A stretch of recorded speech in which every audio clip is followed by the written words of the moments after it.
Greetings, friends, and welcome to Breakfast in the Ruins, a Michael Moorcock flavoured podcast. On this show, we're back looking at gaming in the worlds of Moorcock, and Dave and I are joined for this chat by friend of the show and GM extraordinaire, Andrew Clark, aka Clarky the Cruel. On this occasion, we aren't looking at a specific system. Rather, I've been a little bit inspired by Clarky's gaming ethos and approach to creating sprawling sandbox campaigns involving multiple groups and shared online resources, and, in the latest case, rotating GMs. The world of role-playing games is fascinating as, like any other art form, pastime or creative pursuit, there are a million ways to do it, and it's incredible how passionate people get about their favourite modes and approaches. Fortunately, we just like having a couple of brews and gassing about it, and there are lots and lots of games out there that aspire to be Moorcockian or claim or quote Moorcock as a direct influence.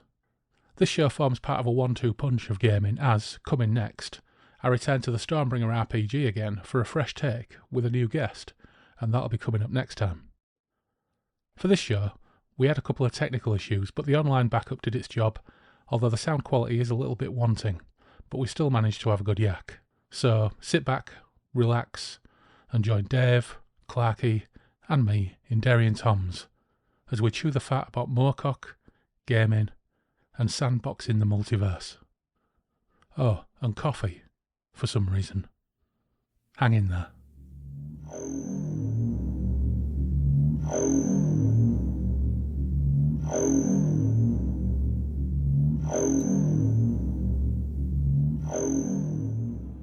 But of course, not only did we only have 3 channels, this might be strange to you as well, Dave, being over there in the States. We used to watch telly and see in America that they had multiple TV channels, whereas when we grew up, there were 3, and one of them didn't come on till tea time. Whoa. Yeah. Pre-Channel 4, there were 3 channels, and one of them didn't even start till tea time. Wow. I'm old enough to remember Saturday morning cartoons. Now, I definitely had that when I was a kid to watch, every Saturday morning. And then after that, I don't know where it all went, but it was generally just the news, and my dad would be watching that. Yeah. Yeah.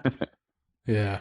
Even our Saturday morning cartoons were rationed with something, some form of intellectual fibre.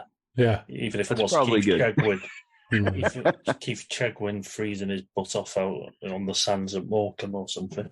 I was only talking to Phil about this a few days ago because quite randomly, and I can't remember why we got onto this in conversation, but we were talking about camp coffee.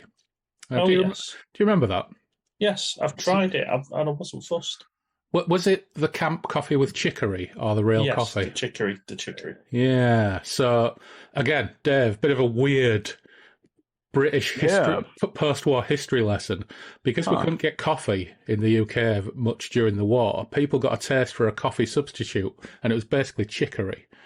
So when I was a kid, my great-grandma had got this taste for chicory, and as a kid you got camp coffee with chicory, and it was a bottle of syrup.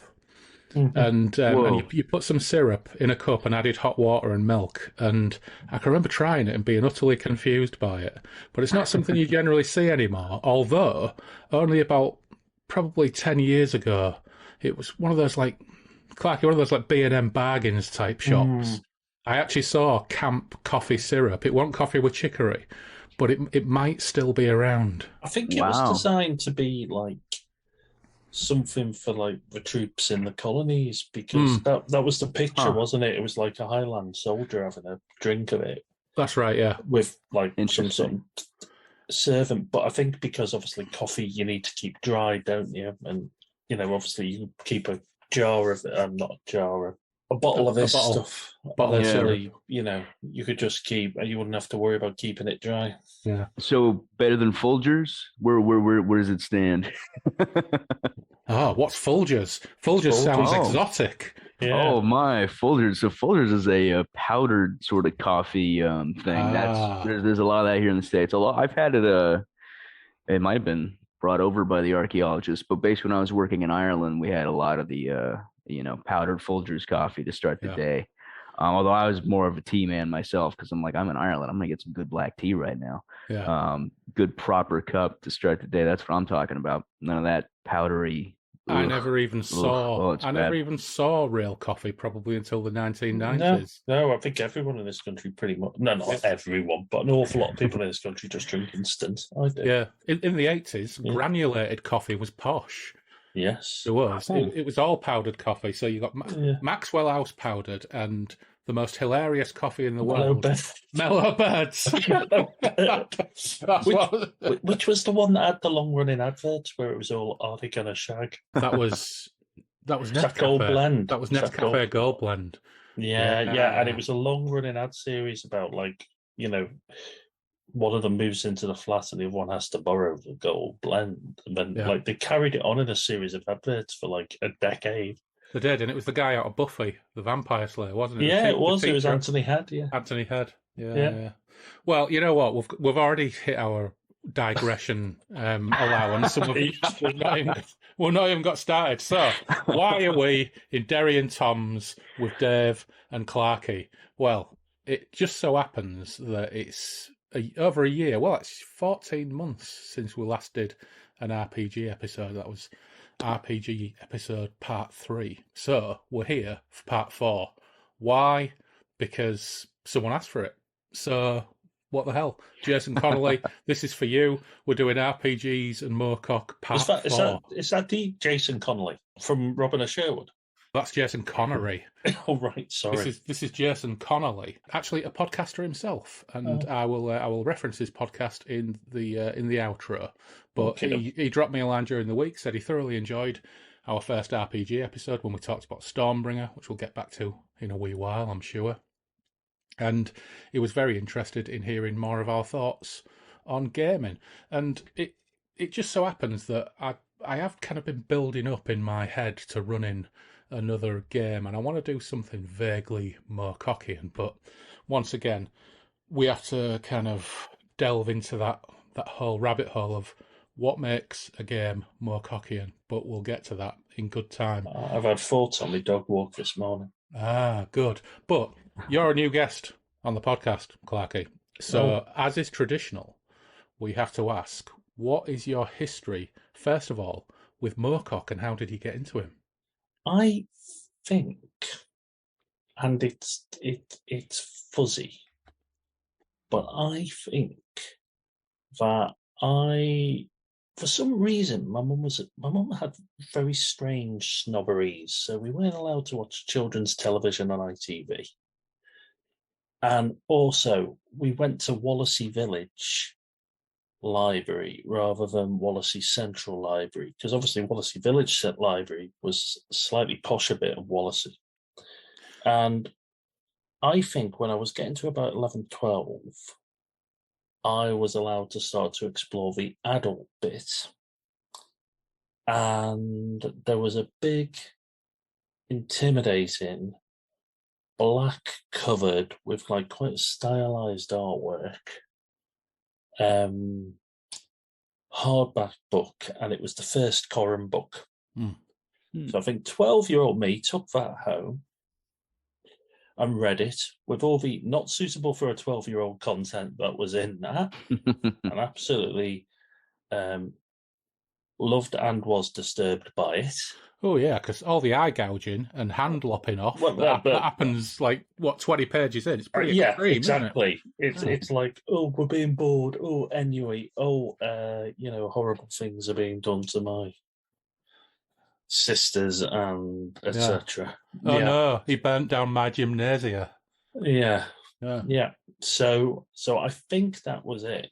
And then very soon afterwards, or roughly contemporaneous, we were going into secondary school, and then all the kind of nerds there, it was very much like there was none of this Moorcock versus Tolkien thing. It was all anything you could get your hands on, from Robert E. Howard to Tolkien to... Well, I don't think any of us lowered ourselves to... Who was that guy who did the terrible Tolkien knockoffs? Which one? Swords of Shanalana. Terry Brooks. That's the one. No, I don't think anyone lowered themselves to those levels, but Lovecraft and all sorts. but Moorcock was a fairly consistent strain running through that. So we were all lapping up, in the words of the Half Man, Half Biscuit song, Moorcock, Moorcock, Moorcock, I hear you cry, or whatever it is. Yeah. Yeah. So I think it's Moorcock, Moorcock, you fervently moan. that's the one. You spot on. Yes, you put me to shame. Yeah. So it was just a constant stream, and that went on for probably a good 10 years. Possibly actually longer. I think I was reading one of the Colonel Piat books when I went to New York, which was in 2001, October 2001. That was a weird trip. Oh yeah. Yeah. It was pre-booked, so I just went. Gotcha. And stayed in a hostel where actually there was a load of guys who were staying who were working on the rescue guys working on the Twin Towers. So it was weird drinking companions. But long story short, and then I think I've confessed this to you before, Andrew. I've fallen a bit out of love with some of the later Moorcock. It's that thing where I kind of feel he needs a bit of an editor. And I feel it's a bit indulgent. But I've read some of the early Moorcock. I didn't get to finish a novel to my 8-year-old, with the occasional boulderization when Ladies of the Night were mentioned and things. But it's rollicking good stuff. Yeah, I mean, we haven't got into any of the kind of later stuff. Although we are, in my own head, I classify Fortress of the Pearl as late Moorcock, which of course it's mid Moorcock at the oldest. But that's just kind of the way my brain processes it all. But yeah, it'll probably 2034 before we get to the Moonbeam Roads trilogy, and I've got to say, I struggled with it a little bit the first time I read it, but I am looking forward to revisiting it. So, and actually, you're a seasoned podcaster yourself as well, aren't you? And you've covered a lot of this type of stuff on the podcast you used to run. I'm a recovering podcaster, I'd say. So this is a bit dangerous in case I relapse. So for 7 years, me and Matt did a podcast on the Geek Syndicate Network, which was a bit of a Tyson in nerd circles for a number of years. I think it's kind of gone down now. But we did a podcast called Dissecting Worlds, which was kind of like digging into the, pretentiously we called it the social science in science fiction, fantasy and horror, but it was stuff like, if the Klingon, how does the Klingon Empire actually work? Is it all warriors, or, are the gardeners, battling with the weeds, or how does that society actually work, and things like that. Yeah, and we did series on sexuality and series on villains and all sorts of stuff. And most of that's still available, isn't it? It is, yeah. There's a link on my page that definitely links to some live lips, a lot of live lip sync pages. Yeah, well, I'll link to that in the show notes as well, so people can check that out, because it was a good podcast, and you were podcasting before it was cool as well, which I think it's fair to say. Because, us Johnny come latelys, we're only doing it for the it's just for groupies and money, yeah? Yeah, it's for the second-hand glory that we're doing it, yeah.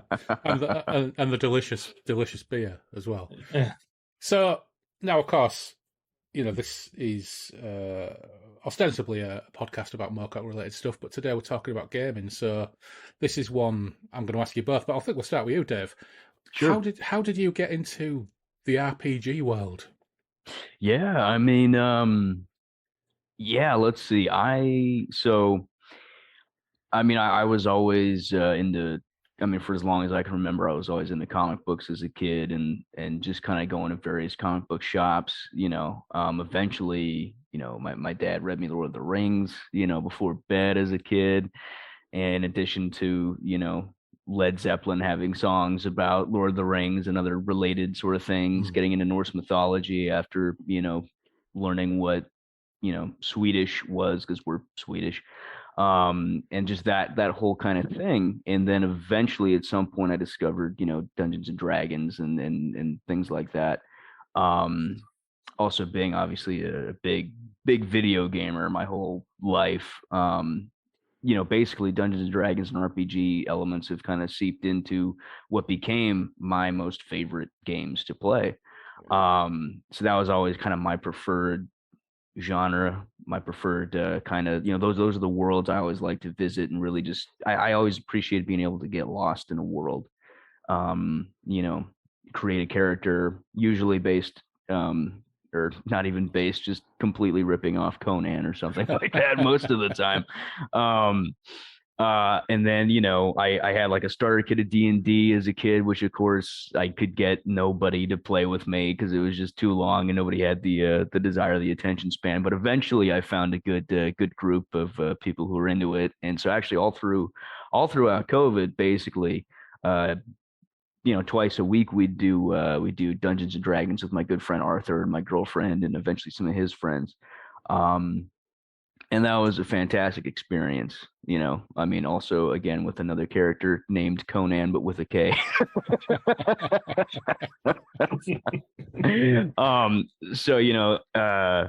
So in terms of like tabletop RPGs, it was not something I could ever usually get people to join me with very easily. And I think that's something that everybody can kind of relate to. You have these big plans. I just got this RPG. It looks so cool. Of course, obviously I got the Conan one. I have the whole thing and nobody to play with. But, stuff like D&D, whenever I could get any sort of any of that going, it was always a treat. It was always a great time, and it's something I love doing. And sadly, I've not been able to do as much as I would like, but it's something I've researched a lot and been into for as long as I've been a nerd, which has been basically my entire existence. So there you go. Yeah, it's it gets harder as you get older to actually find these groups, but that's something where the internet has come in extraordinarily handy. And and Zoom. It was only a couple of years ago. The only reason really I know Clarky here is because, number one, initially kind of making contact through Twitter, through the RPG world or the RPG community, but then he dropped me a line and said, would you like to join a game on a Thursday night? So I've been gaming pretty much regularly every Thursday night. It's got to be a couple of years now, Clarky. Mm-hmm. Easy. Yeah. And just as a little bit of barbarian bonding, the first character I ever played in Clarky's Black Hat game on a Thursday night was Krang the Iron Bear, a 17-year-old barbarian from the northern wastes out to get to find his way in the world of civilization. And he ended up running a cereal cafe and wearing a giant cowboy hat. Yeah, sometimes it's how it goes, right? You never know. What a journey! you missed out, the cat goddess on the way. Oh well, we'll save that for another time when I start writing the journal of Krang the Iron Bear. But maybe I don't know. It's a tussle between Krang and and Roy Saveloy. Oh, Roy Saveloy for who gets the next journal treatment. So, Clarky, how did you get into RPGs? Nothing as cool as Dave. There was a cartoon called Dungeons and Dragons. Oh, okay, yeah, fair enough. Right. And I quite liked that cartoon, Dungeons and Dragons. And then I was in a toy shop, and there was a game called Dungeons and Dragons, and it had a red box and a guy attacking a dragon on the front. And I thought, ooh. So I asked for that for Christmas, and then I got it for Christmas, and I could make no head of tail of what you were supposed to do. And then Eduardo Pellegrino, who proved to be the world's worst or best power gamer, and subsequently has become a merchant banker, which explains a lot, managed to fathom out the rules. And so I was kind of just playing with him. And then he made contact with a lad called John, who unfortunately has subsequently died. But then the real gateway drug there were some other lads from John's school, and there was some. Eduardo went to the local independent school, and there was a couple of lads from there. But there was, when I say independent school, I mean like private school, public school. But John's older brother, Dave, was at Lancaster University and was like 19, 20. And he was getting and this is in the days where they got dole during the holidays. And so when he wasn't wandering around doing his CND stuff, he was in the role-playing club as well. And he was getting all these games. So very soon I was having my eyes open to things like Booze Hill, and you could play Cowboys and Gangbusters, and you could play Cops and Robbers and Aftermath, and you could do a hell of a lot of maths and die from like leprosy or dysentery, or and we did loads and loads of stuff, and it just kept on with me all through university. Friends in university. When I moved to new cities, I met people in gaming through that, and then when I moved home, before everyone had kids, we were able to carry on gaming in that community as well. And now it's mainly online, and it's mainly with people from sort of the Grognard Files circle, or people that I've met through that circle, and a few people through work, where the Thursday group kind of originated. Because I've got kids who are 8 and 10, so going out for hours in the evening is less of an option than it would be. So I've just sort of kept on, and it's always been a pretty much constant. There's been the odd year off here or there, but I've never had the kind of classic deep freeze. Yeah, I definitely went through the deep freeze process for quite a protracted period of time. I never stopped buying games. I just didn't play them for a long time. And then I think Loz, our mate Robbo, and our mate Neil, who we used to game with back in the day, we all decided to get together and play Call of Cthulhu. And everybody came to my house, and that was back in the days before Phil started playing. So Phil sat downstairs and we all went upstairs. And because we don't see each other very often, we decided to do what we usually do, which is combine it with drinking. And I ran it, and it was an absolute unmitigated disaster. Because I was so out of practice, so dusty. We decided to drink Manhattans before we started. And we had a shitload of Manhattans, because we were playing in like 1930s Weimar Germany. Got to set the tone. Yeah, before it was cool, I might add. Yeah. And so we just got absolutely shit-faced. I think we played for 90 minutes. It was a complete disaster. All fell apart. My GMing was absolutely horrible. But despite that, we did decide to continue. Robbo dropped out. Robbo never came back. He just declared himself out and never came and played again.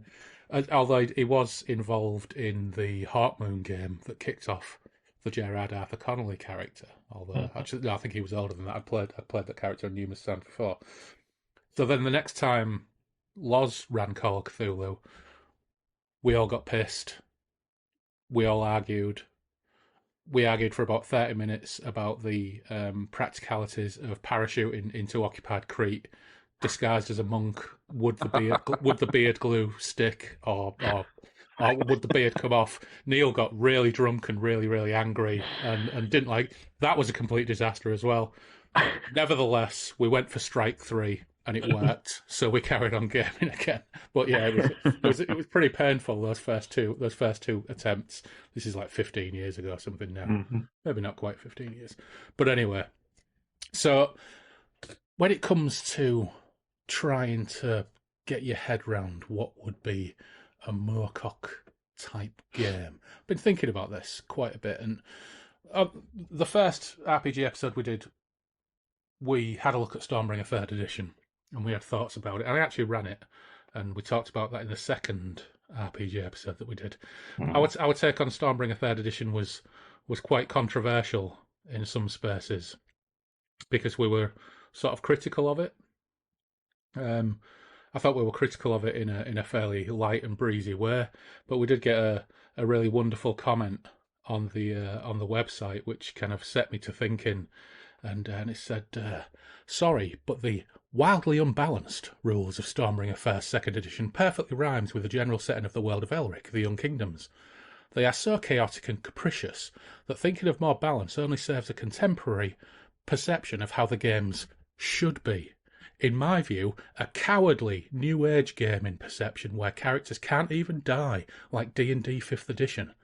Any old game can get... I've had characters die in 5th edition. Yeah. I've had a TPK. Any old game can get flame torched for being not up to date with a newly formed view 40 years later. You seem to go into the game with already formed bad views. Not fair. I've game mastered the Stormbringer game since the late 80s. Of course I house rule the mechanics, but only slightly. The main thing is going with the dark, dangerous and already chaotic world of the Young Kingdoms. If not, and if somehow expecting D&D thinking, you really are far from grasping what this game wants to depict. Ooh. So, yeah. I think that's a fair point. I think it's a fair point. I think it's also incredibly defensive and a little bit hysterical. It could maybe be delivered in a slightly different way. Yeah, but fair point. We were bagging on a 40-year-old game. But we did have a go at it, and we went through the whole process of entirely random character generation. And because it's so gonzo, 3rd edition, you can end up with a Melnibonian sorcerer, or you can end up with a beggar with leprosy. Yeah. So 5 characters entirely randomly created, and we had 3 sailors, a warrior, and a beggar with leprosy. Wow. Reflecting the chaos of the Young Kingdoms. Yeah, and they were all deeply average in terms of capabilities, except the leper, who was useless at absolutely everything. But we did take a lot of entertainment from the fact that he had to roll to see if his fingers fell off every time he climbed a rope or something like that. So we did have a lot of fun with it. So, it was a fun game. But that aside, I have been thinking about this quite a bit, and how do you go about creating a Moorcockian vibe in a fantasy game? Because lots of games are inspired by Michael Moorcock, and lots of games claim to be, influenced by Moorcock in terms of the game design and the setting. And we know we've got things like Warhammer that just kind of take wholesale huge tracts of Moorcock and repurpose it, and sometimes not even really repurpose it, to keep it exactly as it is. And just kind of apply it to their world. I don't really think they ever particularly capture the tone. But what are Moorcockian tropes from a gaming perspective? I think, and this was the thought I had on my dog walk this morning, and I think this is a particularly Elrician one. But I think it probably applies to Hawkmoon as well, and it creates a tension in gaming. But with Elric, he's doomed. Okay, he's doomed. The world's doomed, and with Hawkmoon, you've got the destiny of the rune staff and stuff like that. So I was thinking about it. I was thinking, really, if you're going to have a character, and if that character is going to be, or party are going to be eternal championish, you almost need to, at your session 0, establish what that destiny is that they're traveling towards, and then get all the players in a kind of 3 days on speed, sat on the toilet typing pages to throw in ideas.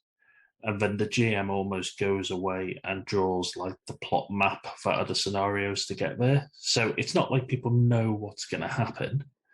And you probably do need a system like our chum's perception of 5th edition, where people don't necessarily die. So there's a degree of plot armor, which doesn't mean they can't be tortured and have their eye gouged out and their hand chopped off or whatever. But you have that sense of doom and that sense of predestination. And that driving. I'm not sure if that's fair for all Moorcock, but thinking about sort of Elric and Hawkmoon and stuff, that was the one that kind of struck me as how you'd get that vibe and those competing forces, whether they're typical law and chaos or whether you set up kind of a more subtle version of it, like with sort of I don't know, like Egyptian notions of mat and societal order, and then kind of something like Blake's Orc and sort of liberty and revolution or whatever. But you would have those contesting forces, but they might not necessarily be law and chaos, just because you might want to keep it fresher, because Games Workshop, Granfa, wherever, the word chaos is very, very freely used and has lost some of its power. Yeah. What do you think, Dave? Yeah, I definitely agree with that. One of the things that I think kind of separates Moorcock from a lot of, especially more modern kind of fantasy too, is that there isn't so much kind of hanging about. Like, in typical D&D, you might hang about in a tavern or a town and, kind of look around and do all this kind of stuff. I feel like for a more Moorcockian game, it'd have to be a little bit more sort of on rails than like open world. You know what I mean? A little bit less sandboxy. I mean, still have those interactions, but kind of keep the plot propelling forward. Because I mean, ultimately, that's especially the strengths of more kind of early Moorcock too. Is basically nothing kind of hangs around or just gets dull, right? We're always going. So I think that like a very kind of plot propelled sort of kind of plotted out adventure is an important way to make a game kind of feel more cocky. And the other thing too is going back to like the starting classes from Stormbringer. When you're reading Corum, when you're reading Hawkmoon, when you're reading Elric, he's not really, he's never adventuring around with 3 sailors and a leper. He's you know what I mean. He's sometimes sailors, sir. But yes. Well, sailors, sure, but the real like important named characters that ideally would make up your party of champions or champions companions would be, highly skilled warriors who, might have, and this is another thing that's very important too, really powerful artifacts or weapons that could, change the tide of battle. The other thing too is, in certain instances of combat, I think it would be important to, as opposed to like in D&D, for instance, where generally you're kind of focused on 1-to-1, even if you're being surrounded by like a million goblins, you got to do it like one at a time. I think it'd be important to kind of have almost more like a bit more like Warhammer's kind of like arc sort of system, where like certain attacks or certain things, certain items will grant more of an arc where you can just, hack multiple enemies' heads off with one powerful swing of your, rune blade or whatever. Because I think that'll ultimately also kind of give more of that Moorcockian feel of this is a very powerful character with a very powerful artifact that's, boosting up their abilities. And to kind of really get that sort of champion flavor, I think you would have to kind of be able to wreak more havoc and carnage while also still being in an appreciable amount of danger. Because like you said, mutilations, things like that, getting captured, tortured, maybe you get a thing implanted in your skull that you now have to deal with some kind of horrible affliction or something. You get your arm cut off or whatever. But also have there be kind of cool, sort of Deus Ex Machina kind of artifacts maybe to deal with those things or to replace lost limbs or something like that. I had one of my the D&D campaigns I played, my barbarian's arm got blown off by a dragon, and then I got this cool like stone elven arm thing, so I was walking around like pissed off, Conan meets Cable or something like that, with my badass like elven robot arm, just like ching, ching, ching, using it as a shield because hey, it's role playing, why not? So kind of cool stuff like that would be pretty fitting. So basically sum that up: powerful characters, powerful artifacts and weapons, lots of enemies to cleave through, and forward propulsion of plot. I would like to come in there. I'm not sure you need a railroad plot, but what you do need is none of your kind of critical role. Let's spend half an hour role playing by a fucking tapestry. Yeah, that's more what I mean. Yeah, getting to it. Your characters are always broke, because that's like a constant thing in the Elric, isn't it? Moonglum's always thinking, God, Elric's useless. How are we going to pay the bloody in? Your characters, it doesn't matter how much treasure they get in the last scenario, your characters are always broke. So you don't need to worry about your motivation for anything. And, you've just got about enough supplies. So you don't have to worry around and go fretting around to do anything like that. And maybe a preparedness mechanic or something like that might be an idea. On the cleaving through hordes, Black Hack, while it does sort of fall down at high levels, is quite good for that for warrior characters, because what they do is basically get Dealer of Death. So every level they go up, they get an extra damage die, which the other classes don't, but they can split it. So if they're fighting multiple opponents, they can split it amongst the multiple opponents. So some sort of mechanic like that. So if you are high level, you could just, like you said, just cleave through all the goblinoids or the, temple guards or whoever. Yeah. Would be quite cool.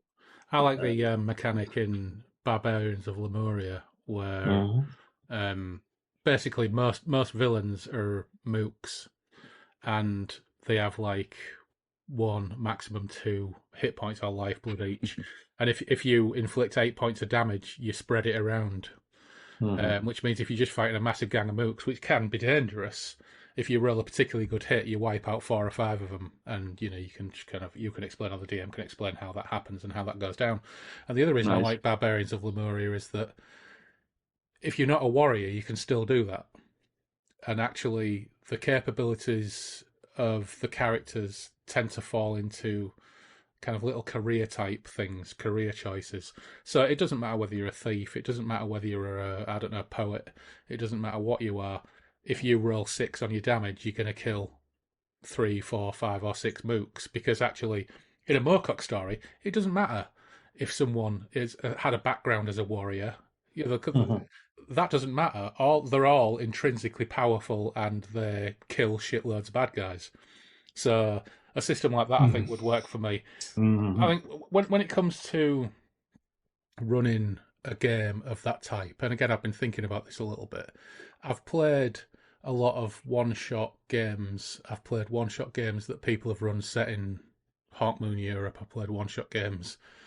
Madcap Laughs from White Dwarf for Stormbringer. A couple of others, and they've never really felt like games that couldn't have taken place in any fantasy world, but just had kind of, references to or trappings of a Moorcock type fantasy setting. But they still didn't feel very Moorcocky.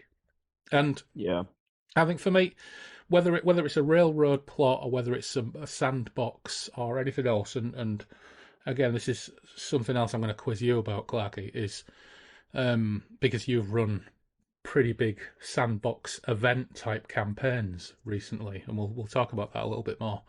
But if you want to produce a Moorcock type story in a game, it's on a railroad, the protagonists have little to no agency, and the problems are often solved by Deus Ex Machina. And they're split into small, episodic encounters or mini-quests where there's a central MacGuffin that ties everything together, and there's like a central big villain.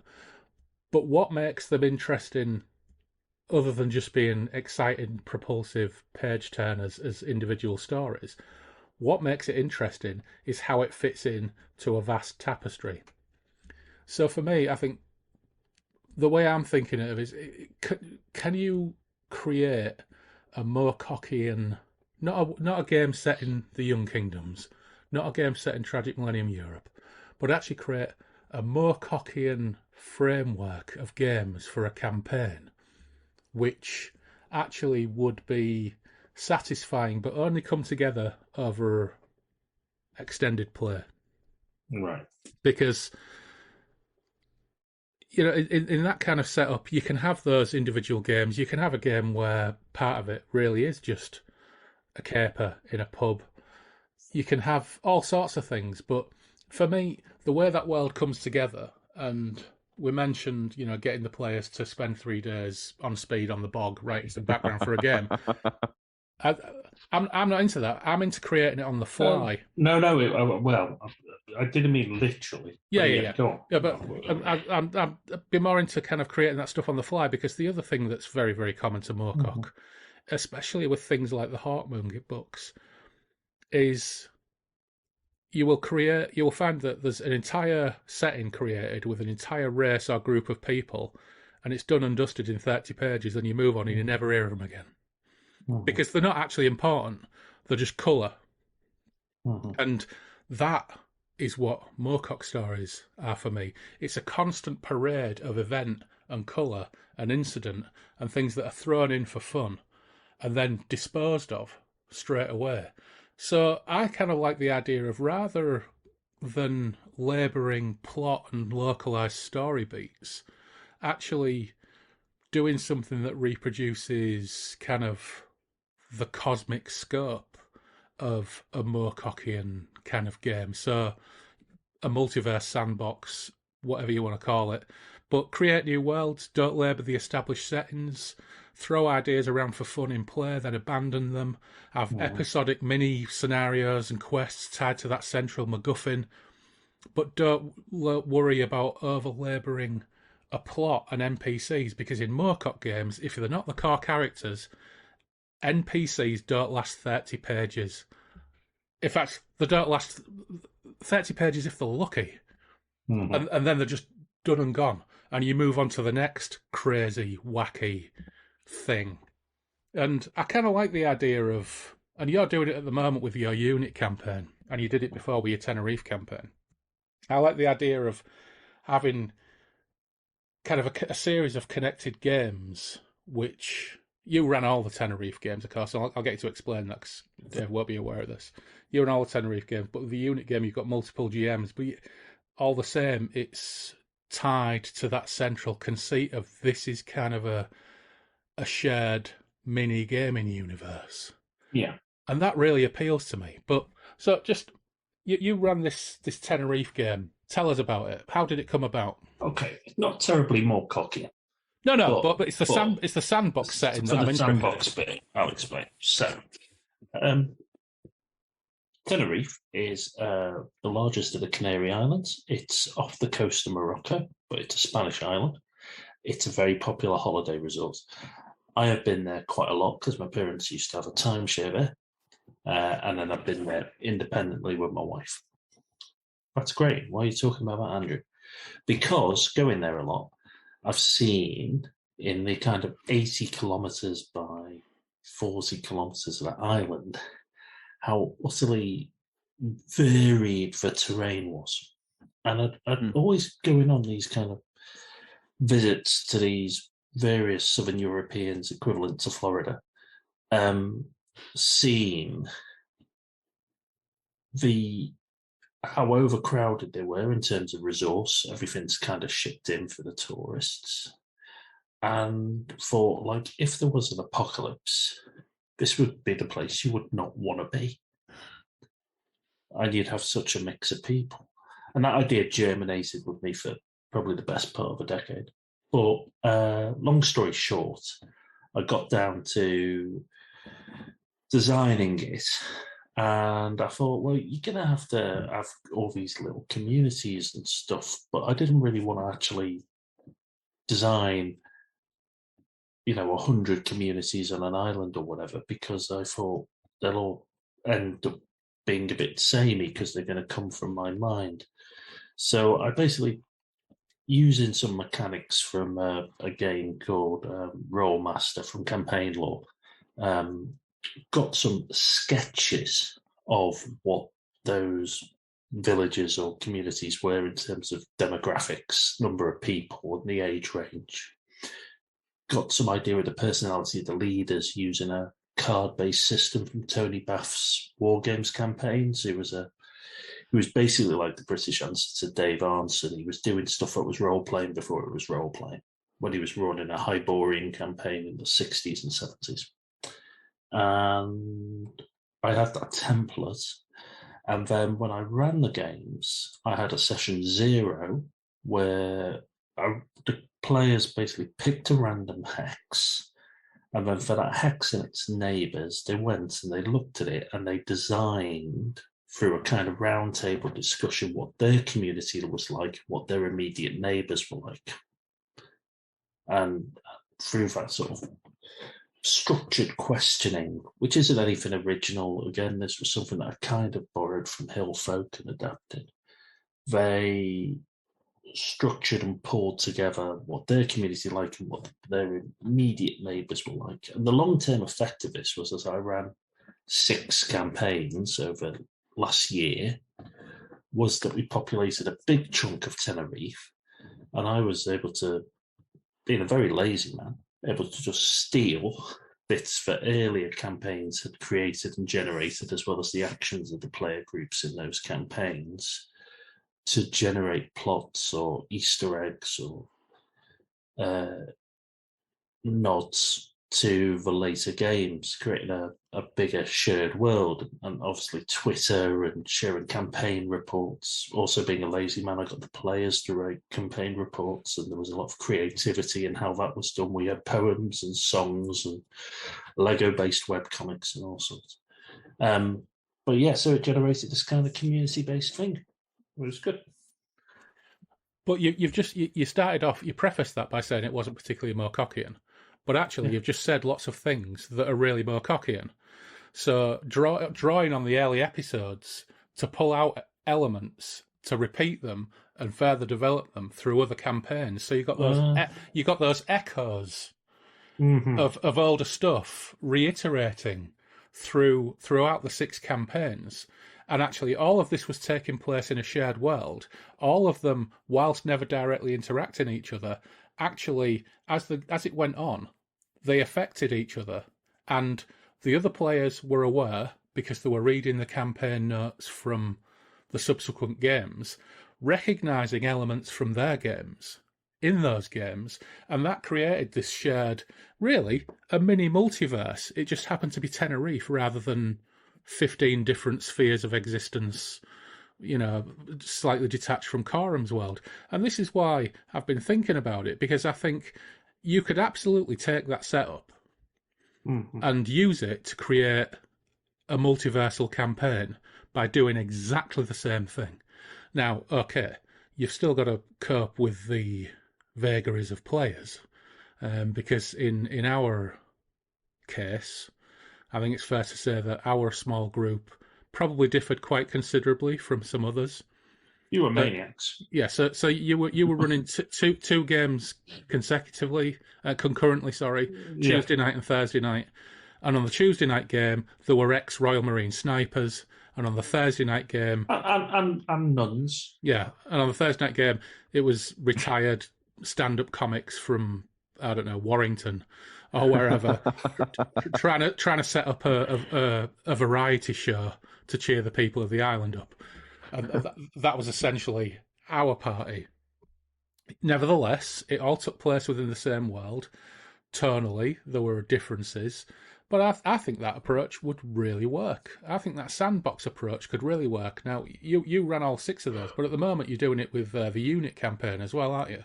Yeah. And you've got multiple GMs involved. So the unit campaign is a unit paramilitary group from Doctor Who. It's set in 70s, 80s period Doctor Who, and it's basically the idea it's what unit does when the Doctor isn't about. So again, this is an original idea. My local group played this probably about 10 years ago, but there's other GMs who are doing scenarios. So I know Jim McCarthy is going to run it at Grogmeat, for example. Other people have got other scenarios up to run. I've run one scenario for it, which I didn't actually write. It was written by somebody else, and I'm starting another one tomorrow night. And I'm going to start with the Monday night group after the summer holidays as well. But there's other GMs coming in. Again, it's just the idea that people run the games, share their campaign reports. We don't need to be too heavy on continuity, etc. But we'll just generate this shared universe. And the kind of attitude I've said is kind of in pre-crisis comics in terms of, there's stuff to pick and choose to, but don't get too hot up on the continuity and think you have to do things in a certain way because somebody else has done it. Batman can be Adam West. In comics, Batman can be Adam West in your comic, even if he's mean and moody in Detective and running around with Robin and Batman. That's fine because it's just different facets of the character. And equally, if somebody's going to play, a particular NPC in a particular way, that's fine because it just balances out. Yeah, it's all exciting stuff, and of course, we play for the first time on Thursday with your unit game, so I'm very much looking forward to that. So yeah, I think actually the sandbox approach that you've taken with Tenerife and that you've further developed with the unit campaign, I think is almost the perfect container for the kind of game or Moorcockian game that I would want to play in, because much as I love counting up the coppers to buy a 2-man canoe, or understanding the price of a clay jar, or any of these other things, I would actually prefer to play that kind of setup with a nice, simple, loose system, which means that everybody can excel. I love the idea of everybody being skint at the beginning of the game, because that's not just an Elric thing, that's a Conan thing as well. Don't matter how many riches he got in the last story, he will be skint at the beginning of the next one. So I've never really been into the amassing treasure and strongholds and all that kind of thing that you get in Dungeons and Dragons. So yeah, I think that would work perfectly. So that is my proposition, resulting from Moorcock and RPGs episode 4. My proposition is for a Moorcockian sandbox game where all of the localized games are wacky, crazy, throwaway, but the core tenets remain the same. And we can have the core MacGuffins, the artifacts, core villains, whatever we want to call them. Yeah, that's my proposition. I'm not going to do it because I'm too lazy. And I'm too bad a GM. I was looking forward to that, man. Well, maybe one day. Maybe I'll give it some more thought and we'll talk about it in Moorcock and RPGs. Oh, don't think about things, just do them. When it comes to running a game, I have to think about it for like 2 years. That doesn't mean I'm doing homework for 2 years. That just means I'm preparing myself for the possibility of doing it for 2 years. I'd be interested to see Dave's view on this, but I kind of think, I still think you need that element of Doom. Oh yeah, yeah, but I mean, you can introduce that, but you mean doing it mechanically? No, I think just that knowing that that's coming.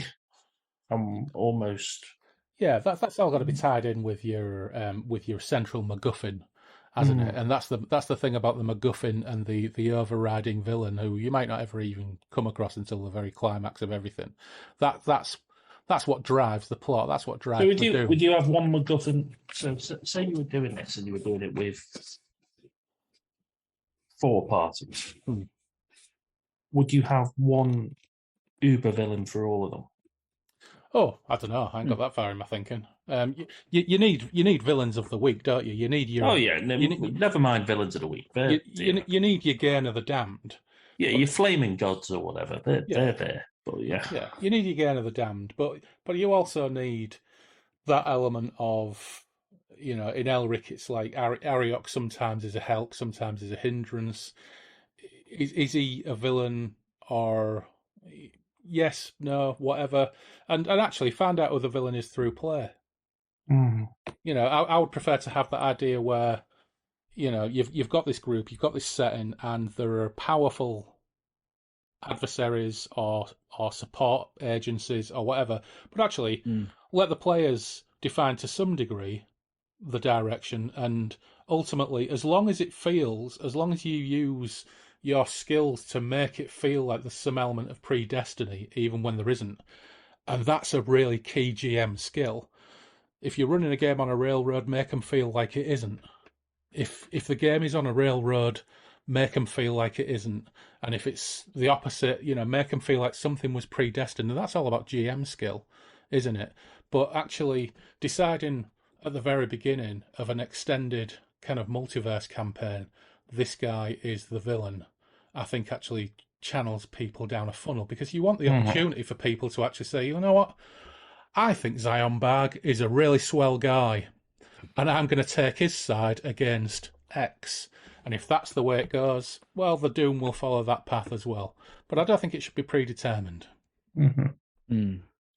Because, the players need to feel like they've got some level of agency, even when they're fucking doomed anyway. It's just who is going to apply the doom. So this is something I'm very comfortable with, but I know other people aren't. But that means that potentially you could have P versus P in your final Ragnarok, which I'm cool with, as you know. Yeah. But that actually happened in Loz's game that he ran. Loz ran a game that started off as a Hawkmoon game. It was set in Tragic Millennium Europe, and within 4 or 5 games, it became a multiverse hopping game. I took it over for a period of time. My character Gerard Arthur Connolly bowed out. Loz came in, brought his character in. I ran it for a while, then it went back to Loz. And at one point, there was so much friction and conflict between Gerard Arthur Connolly and another character, one of the characters who was in Volume 1 of the journal, as it happens, that actually that became a player-on-player grudge that actually did manifest itself as Gerard Arthur Connolly taking quite specific and deliberate action to dispose of him. But actually, that character later comes back as the Knight of Thorns with certain qualities, and actually came back as a character again, and that character played right through to the end. I think Loz's idea originally, he had this big talk with Paul, the character, about how this character would play into the overall story and plot, and I think Loz had certain expectations of how he'd play it. But he didn't. He just played him as the dickhead that he played him for the first dozen games that led to the confrontation in the first place. So Loz's idea of having this defined path and the doom for this character all fell to pieces because players will be players. Yep. So you've just got to be a little bit more accommodating when it comes to the players. But ultimately, that game had a completely hilarious ending, which at the time I think Loz was really annoyed about. But the more time passes between that game ending and us being able to cast our minds back and think about it, the better and more Moorcockian that ending becomes. It was wonderful. And that game ran for like 2.5 years. And it was great. There was so much incident. And again, at one point, we were we're in a place. There's Eldron. There's a massive wall. There's airships. There's crazy bat creatures, chaotic bat creatures. That lasted for a game. Then we moved on. We never saw a head from them again, and it felt really Moorcockian because it was just an episode of overcoming the odds and heroic action. But actually, what was really important was the MacGuffin, and getting to the next stage and trying to stop something terrible, or trying to reinforce some power or whatever it was. I don't know, it was years ago, I forgot now. But my memories of it are really fond because it felt like a series of Moorcock books, complete with character fallouts, protagonists, turns, random weird... It's like reading, Dave, when we read To Save Tanalorn. Yeah. And every chapter, he just threw in something new, and then it was gone. And I think that's also just a great example of, sort of how sessions could go. I mean, each week you're in like a new location, traveling around. I mean, because ultimately, a lot of the Moorcock stories do become, as you call them, travel logs, where basically, the heroes, the protagonists find themselves in wildly different, not just regions, but, places in time and space, dealing with all kinds of different stuff. And I mean, that not only makes it feel more Moorcockian, but like the unexpected nature of where it could turn at any point. is exciting, and it's cool, and that's that's why stories like To Rescue Tantalorn or something like that, for instance, are so cool, because not only, and that's the other thing too, the locations should be sort of metaphorical, or they should be based on a theme that relates to, you know, the MacGuffin, the overall plot, whatever. So the more kind of thematic that each location can be, or metaphorical, or just totally acid drenched madness, the better, really. And that's ultimately, even like in certain D&D games, like where I found our party travels to another dimension or another world or something like that. It's more like, oh, we're in like a fey land, or or we're in some other thing. They've never really done Moorcock's kind of multi-dimensional traveling super well, maybe with the exception of like some like the planescape kind of stuff that gets a little bit closer in some themes, to some of what Moorcock touches on, but ultimately never quite reaching what he does. But yeah, that's definitely got to be a huge part of it, is just being able to end up some completely different place where maybe the laws of physics don't apply anymore, or they're applied differently, or who knows, some weird planes ultimately, like, because from parts of Quorum books, like that was kind of like the coolest part, was when he's just jumping through different dimensions, and all of a sudden the setting is totally different, and there's just weird creatures flying around all of a sudden, and now you got to deal with that, and it kind of keeps you on your toes. Yeah, so adding that into it. A dozen guys gallop up on weird horses in flame-like armor, and Yeah. they're really cool, and they all have a fight and they're all dead. Move on. Yep. Yep. Through a giant lion's mouth, where you just proceed to trip balls and see all kinds of the monolith from 2001: A Space Odyssey, if that thing took acid.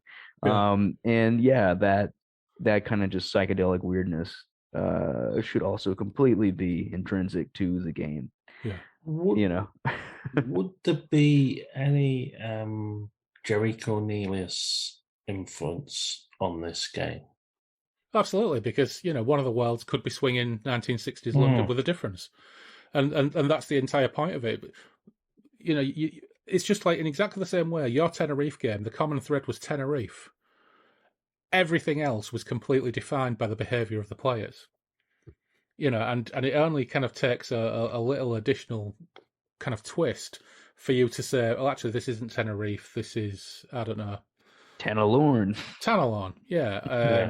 And when they're in the east of, the island, they're, I don't know, in 13 dimensions away in the ghost worlds, or whatever. Yeah, you could do absolutely anything you wanted. You could do anything you wanted, but of course, what you get is you get the echoes of it all kind of running through, and you could have same characters or different versions of the same character in different settings. In the Tenerife game, for example, not only I want to kind of put it on myself, Roy Saveloy could have travelled across the island and been part of several of those campaigns, but actually, if it's a Jerry Cornelius thing, Roy Saveloy is actually, I don't know, a laundrette owner in Camden in that world, or you get what I mean. So absolutely, you could do anything, but I think what my preference would be is rather than having this campaign where one team are in the Young Kingdoms, one team are in Tragic Millennium Europe, create new shit. Yeah, oh no, definitely create new shit. Yeah. But it was just whether it was anchored in the sword and sorcery milieu, or whether because obviously there is, and it's creaky as fuck, but there is a dimension hopping game which does have some universes in it with one universe in it with very weird physics, at least, which is Lords of Creation, for instance. Yeah, that's a name I'm aware of, but I've never read it or seen it. It's due some modernisation, let's put it that way. Yeah. But it's got some intriguing elements to it. So it's got like an entire world that's based on reading the personifications in Blake's epic poetry as like gods and goddesses. Right. That's cool. And there's like they live on like a kind of Pellucidar type world, and it's got like stats for like orc or for like or Usrazin and stuff like that from Blake's poetry and things. Cool. And then it's got like a Celtic alternate history and a sort of generic science fiction world and different bits and bobs. But it's got it very much kind of throwing a lot of different ideas at the plates and encouraging people to do that kind of thing. But the system wouldn't stand up for what you want to do thematically in terms of the big heroic. You'd have to go up in the levels to do that sort of thing. Because you get weird powers and eventually become a Lord of Creation, and then you can become a GM yourself and go out and buy Lords of Creation. Very meta. Yeah. Well, Yeah. Sounds pretty cool, though. On that, I think we better leave it for today. But that's lots and lots of food for thought, and I really do like the idea of like a multiversal sandbox approach. So thanks for coming on, Clarky, and talking about your history with Moorcock and your experience with running these sandbox games. Thanks, Dave, for joining us again. But when are you running it, Andy? That's the important question. 2034. 2034. After I've done the first Colonel Pyatt book. There you go. I'll lay my marker down. I'm sure you're 2024, yeah? 2024. Yeah, listen back to the podcast to find out. Right. Cheers, chaps. All right, take care. Thanks, Andy. Good talking to you, Andy.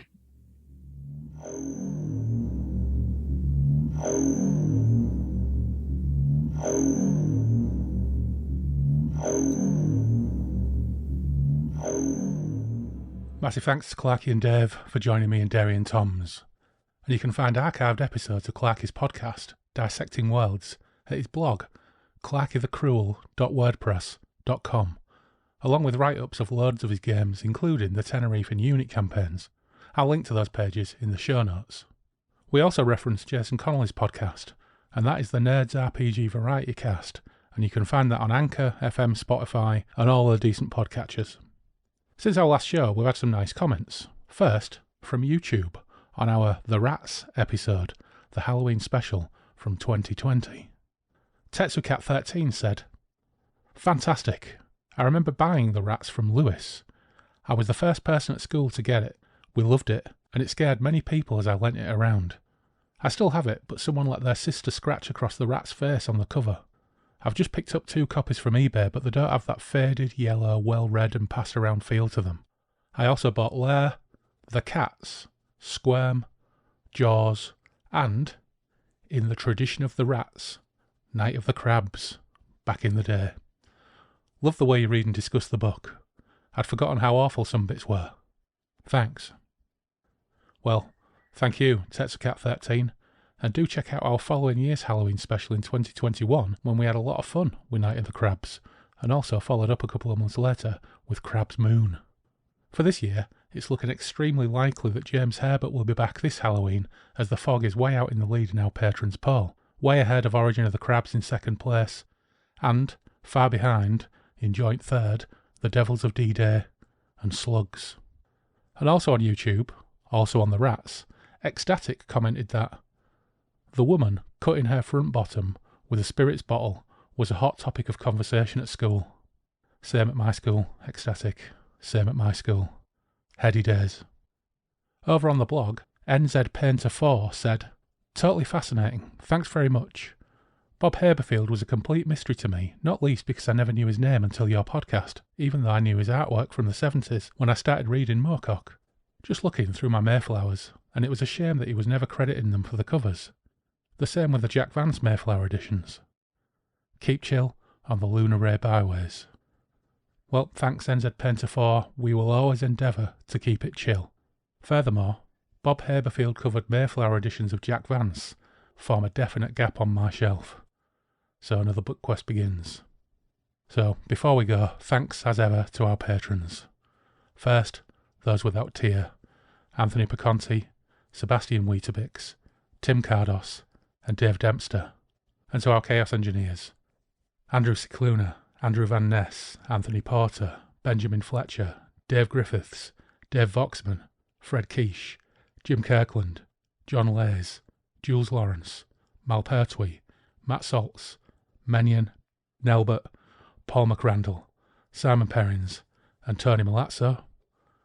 And to our Jugaderos, Alexander Harris, Ian Stead, Loz, Taylor, Matthew Broom, Toby White, Tom Murphy, Matt Hebden, Graham Holden, and Jason Connolly.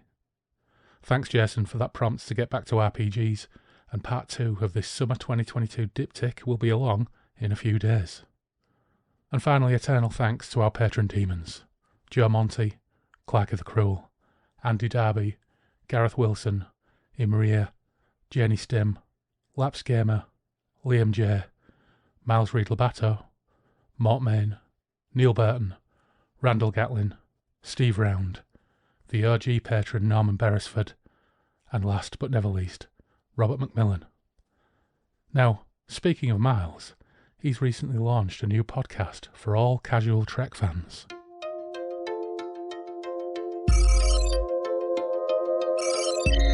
Get the cheese to sick bay. The doctor should look at it as soon as possible. It is the way in which we propagate our species. Please demonstrate how this is accomplished. So, what's next? I don't know. Hi, I'm Charlie. He's a lifelong X-Men fan. I'm Miles. He's a lifelong Doctor Who fan. If anyone can objectively rank every single episode of Star Trek, it should be us. Two people who think that Star Trek's pretty decent. And so, come join us on our Casual Trek. Yeah, I think that was a good one. Yeah. Fuck it, we'll do it live.